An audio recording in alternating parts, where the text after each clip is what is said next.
Brad, what's up? We missed you in class yesterday. Chad, I know, I'm so sorry.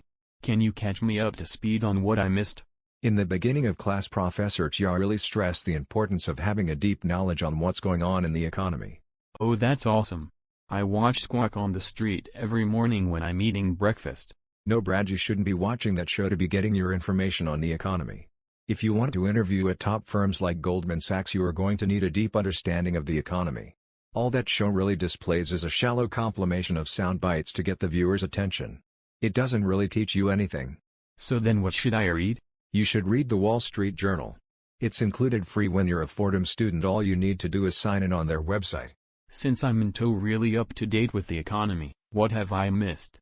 Well, to start, this past week Jerome Powell, the chair of the Federal Reserve, gave a speech indicating that the Fed will be raising interest rates and that there's some pain ahead of the American people. Also, there's a pretty big housing crisis going on in China as COVID has taken a huge hit on anyone planning to move or upgrade their housing.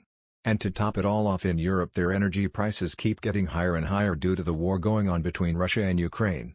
Oh wow, I had no idea.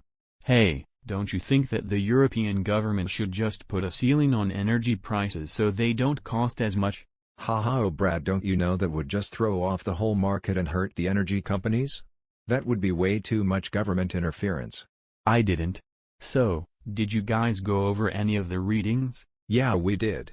Professor Chia brought up some common topics from the reading.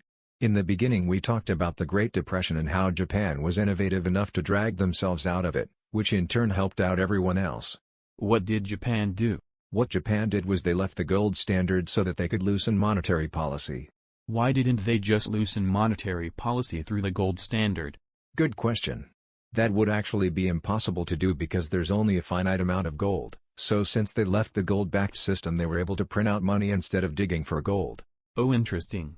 Yeah, and then we talked about the Bretton Woods Agreement when 44 countries came together and created this system where different currencies could be converted to US dollars through their value in gold.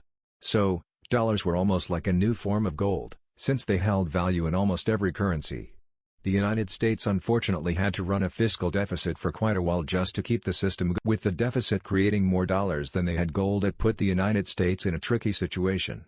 If they had stopped printing out dollars, the whole world's economy would have gone into contraction. This created the Triffin dilemma. So, on August 15 of 1971, President Nixon decided to end the agreement as it was no longer very practical.